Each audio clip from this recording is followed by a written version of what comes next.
All right, welcome back to Eyes Open Media. Okay, so as you guys see here, Angela Merkel, as you see her with blood on her hands. This is one of the reasons why I'm choosing not to do monthly reports anymore to my investment team. Um, One of the reasons why is because I think people, because you do monthly reports and things of that nature, or you do daily reports, I think people take advantage of you. I think people just say, "Oh yeah, he's gonna have another report next month." Okay, or yeah, he's got daily news over here. They don't really listen to what's being said, and they take advantage of the prophecies. They take advantage of the prophets. They take advantage of what's being said, the intel. Because if you actually look at the if you actually look at the reports I've done, it's been absolutely amazing. If you go back to the reports from January on to now, the only difference is we haven't seen a raise in the value. Okay, we haven't seen a raise in the value in Iraq and Iran and things like that. But we already know that nothing is going to happen until Iraq goes first. So the other things are basically null and void until, the other currencies are null and void until Iraq goes first. So we already know that, but everything else is almost pinpoint accurate. So what happens is people just take advantage of that, and then also some people actually see they read it and then they see it happen, and then they're in some type of disbelief that how can you predict that 6 months ahead of time, even though they know who you are, even they know, okay, he might be a prophet or whatever, okay, but they live in the world, they're worldly. Most of the people that were reading my investment stuff are worldly people. They listen to worldly music, they watch reality TV. They go to clubs. They drink. They smoke. They do they live a worldly life. So they don't really care or even believe in, okay, he was lucky this time. That's how they feel. So so it was heavy in my heart. Like, man, I'm wasting my time. I'm wasting my time. So that's why I stopped the monthly reports. I was wasting. And another thing, it was because I would say something in the reports, which they have the reports, because everybody in my investment team gets the reports. They can read it over and over and over again. And they would come to me and they would ask me things that I already have said in the reports. So that told me that they weren't even reading the reports. They didn't care. They would skim through it and then they would go on and, okay, whatever. There's no RV in here. You know what I mean? So they will come back to me like, "What's going on? What's going on? What's going on?" I'm like, how can you say what's going on when I'm doing daily reports on the main channel and I'm giving you a monthly report as well? It's because they didn't care. And so I realized that I was wasting my time, and I wish I had known that earlier in the year, but it is what it is. I was wasting my time. Okay, what I might do, because people on Patreon actually pay, so I might actually do a shorter version of reports, a monthly reports on Patreon. So because people are actually paying on Patreon, so it's a paid subscription. So what I might do is I might actually do the reports, audible reports on Patreon. So look out. So if you are on Patreon, or if you want to join Patreon, the link is in the description section for those who want to join Patreon, and learn how to do stocks and stuff. For Post RV, or when the Dow hits 20,000, there's two stocks that you need to be in. But also for the daily, for maybe I'm gonna probably continue the daily. Maybe it's some type of it won't be like a full report, but it'll be some type of half report, audible half report for Patreon, because you guys, the people on there, actually pay. Okay, so that's what I'm gonna do, and I'm gonna probably announce that I'll announce that tomorrow on the main channel. Okay. But here we talked about Germany, we talked about Europe, and how the elites were uh going to destroy them through refugees and through other means, collapsing their economies and things of that nature. It's a event that they have planned for years. Okay, to bring in a new world order, they have to destroy the Western culture. They have to destroy the culture, okay, and then they destroy the economy.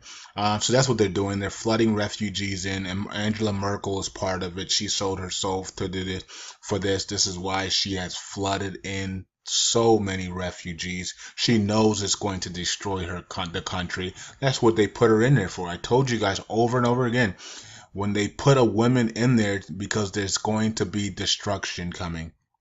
Okay, they're not placing women in there because they think the woman is gonna do a great job. They're placing a woman in there because it symbolizes the downfall of something, of a company or a country. That's what it symbolizes. It's not, Angela Merkel is set up, but she also has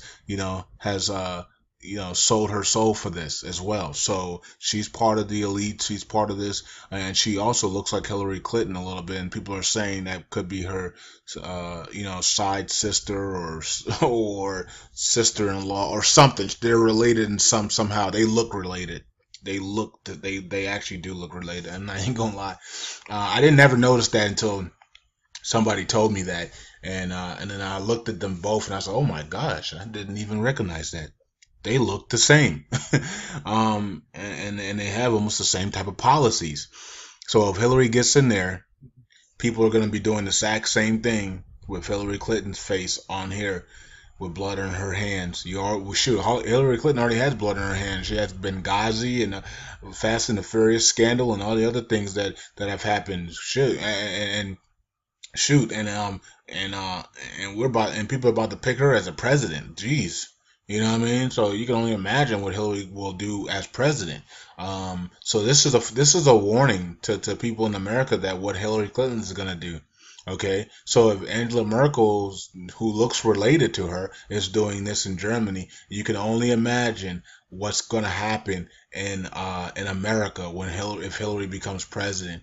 Now, like I said, I'm still keeping to my word on Obama's going to stay in office a little bit longer, but I still think that even if Donald Trump wins the election, they won't put him in the White House. Okay, they will assign the White House to Hillary. Now, the elites know that if Donald Trump does win and he never steps his foot into the White House, and they pick Hillary to replace Obama, they know that all HELL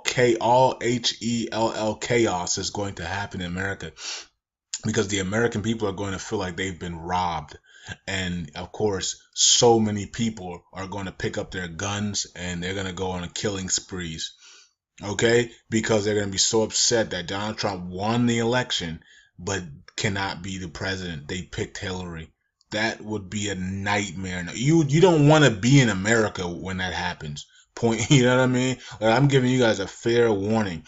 If Donald Trump wins the election, you need to be having an escape route, because he's not going into the White House. See, and so that's the deception right there, is that people are going to be so happy that Donald Trump beat Hillary Clinton now if he does win, and then they're gonna be in so much pain when they realize that Donald Trump is not ever going to be in the White House, and they were fooled and they were deceived, and Obama is going to leave, or be taken out, and then the government is going to then put Hillary Clinton in there, and when that happens, oh my goodness. I mean, you can see the people at the Donald Trump rallies now. Okay, you don't want to you can only imagine what the chaos is going to be if Donald Trump never is in that it doesn't get it to put his foot in that White House, and the government picks Hillary Clinton. Okay, even though Donald Trump won the election, that would be total insanity, and that's what they want, and that's what they're going to get if Donald Trump wins the election. Now if Hillary wins the election, then there's no problem. Obama stays a little longer, and then they put Hillary in the office. And then when Obama finally leaves or flies out of the country or gets taken out, then Hillary will take over. Okay. But if Donald Trump wins, oh goodness gracious, oh my goodness, if Donald Trump wins, Lord have mercy on us, because that we're gonna need it. We are going to need it because he's never going into the White House. And so the government will put Hillary in there, and all craziness would erupt in America. I guess that's what's making America great again, won't it? So yeah, Angela Merkel. I told you guys. I even told Germans. Everybody was telling me, shut up and you don't know what you're talking about. Let the refugees in. How can you be so rude? And you're supposed to be a man of God, and you don't want these people in the country. You don't want people to have freedom. But what was my answer? I said those refugees are fleeing from Syria and other countries that are in war, right? With the help of the elites, but yet they're bypassing the rich Muslim nations, Kuwait, Saudi, Dubai. Dubai's not a country. A UAE. You know what I mean? Like there's Qatar. Like those people didn't even want their own people. Wake up! There's something going on. That's what I said. They bypassed the Middle East, the rich Middle East countries, and they went straight to Europe. Then you had the bankers come out and say, this refugee stuff is planned to destroy the Western world. And then George Soros comes out and says the refugees are going to destroy the Western world. So then people were like, okay, I'm sorry, George Soros just said it. The bankers just said it. But why do you have to wait for the evil people to say it when the good people are telling you about it? You see what I'm saying? So that's the world we live in, is where the bad people have to tell you the truth, not the good people. I can say something about President Barack Obama, and then you won't believe it unless Hillary tells you it's true. Jeez. You know what I mean? Like, what do I mean, President Barack Hussein Obama just signed the Dark Act to a couple of days ago or yesterday to for Monsanto's. That Monsanto don't have to put GMOs on their products are GMOs. They don't have to put on their labels which product is GMOs, which is not. They can hide it from children and children's foods and children and teenage foods and adult foods. They can hide what is GMO labeling. Obama just signed that into law. The prophets were saying, well, at least Prophet Solomon was saying that he had 11 things that he was going to be signing that were going to be very bad. And there goes another one. The other one, we saw him raise the transgender coming into the bathrooms. We saw the transgenders being lifted into law to join the military. That ban was lifted. We seen there was maybe 5 laws he's done so far. There's 6 more to come. One will be bestiality. Another one will be polygamy. And there's some other ones that are coming that are just disgusting. Okay, so please, you know what I mean? You guys can see these things. He's signing these things into law, and you guys can read it on your own. You don't need me to tell you, and then you never talk to me again, because that's what people are doing. When I post something on Facebook or whatever, or I text somebody something that Barack Obama does, they never talk to me again. I have to actually say what's going on. Because I say, because I'm telling the truth about Barack Obama, and it's right in their face. I can even send people texts and or things that he signed in documents, and they will never talk to me again. That's a shame, isn't it? So, blood on her hands. Hillary's going to have blood on her hands as well. We're in big trouble. Eyes open.